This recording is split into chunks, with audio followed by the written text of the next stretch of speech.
ಸರ್ಕಾರ ಮತ್ತು ಸರ್ಕಾರದ ಸಪೋರ್ಟ್ನಿಂದಾಗಿ ಸತತವಾಗಿ ಅತ್ಯಂತ ಬೇಜವಾಬ್ದಾರಿತನದಿಂದ ಮತ್ತು ಒಂದು ರೀತಿ ವೈರತ್ವದ ಭಾವದಿಂದ ಸೇಡಿನ ಮನೋಭಾವದಿಂದ ಕೆಲಸ ಮಾಡ್ತಾಯಿದ್ದಾರೆ. ಸಾರ್ವಜನಿಕ ಬದುಕಿನಲ್ಲಿ ಯಾವಾಗಲೂ ಇದ್ದಂಥವ್ರು ನಾವು ಕಾನೂನನ್ನು ಕೈಗೆ ತೆಗೆದುಕೊಳ್ಳಲಿಕ್ಕೆ ನಮಗೆ ಯಾವುದೇ ರೀತಿಯಾದಂಥ ಅಧಿಕಾರ ಇಲ್ಲ, ಅಥವಾ ಸಾಮಾನ್ಯ ಜನರಿಗೆ ಇಲ್ಲ ಅಂದಮೇಲೆ ನಾವು ಕಾನೂನು ಮಾಡೋರು, ನಾವು ವಿ ಆರ್ ಲಾ ಮೇಕರ್ಸ್.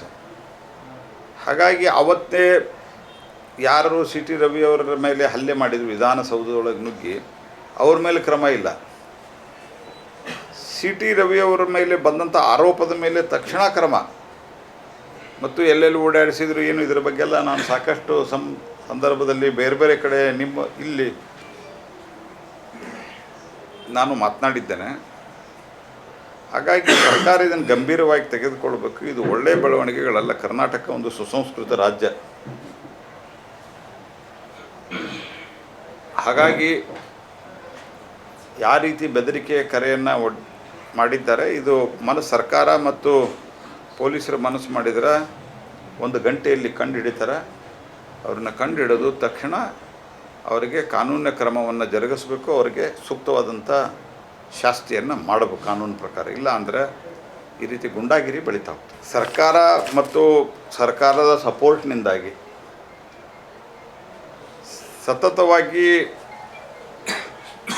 ಅತ್ಯಂತ ಬೇಜವಾಬ್ದಾರಿತನದಿಂದ ಮತ್ತು ಒಂದು ರೀತಿ ವೈರತ್ವದ ಭಾವದಿಂದ ಸೇಡಿನ ಮನೋಭಾವದಿಂದ ಕೆಲಸ ಮಾಡ್ತಾಯಿದ್ದಾರೆ. ಸಾರ್ವಜನಿಕ ಬದುಕಿನಲ್ಲಿ ಯಾವಾಗಲೂ ಇದ್ದಂಥವ್ರು ನಾವು ಕಾನೂನನ್ನು ಕೈಗೆ ತೆಗೆದುಕೊಳ್ಳಲಿಕ್ಕೆ ನಮಗೆ ಯಾವುದೇ ರೀತಿಯಾದಂಥ ಅಧಿಕಾರ ಇಲ್ಲ, ಅಥವಾ ಸಾಮಾನ್ಯ ಜನರಿಗೆ ಇಲ್ಲ ಅಂದಮೇಲೆ ನಾವು ಕಾನೂನು ಮಾಡೋರು, ನಾವು ವಿ ಆರ್ ಲಾ ಮೇಕರ್ಸ್.